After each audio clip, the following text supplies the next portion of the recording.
هغه شکل ګورو چې هغه بني اسرائیل چې دی د غلامۍ نه خلاص کړو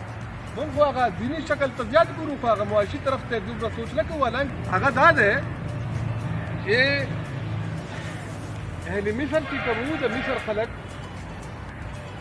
هغوی او د فرعون د هغوی بادشاه و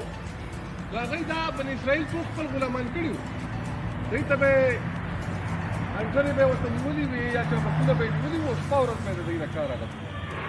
د موسی علیه السلام دا بغاوت شو دا په بنیادي توګه د ظلم د دغه نظام خلاف هم بغاوت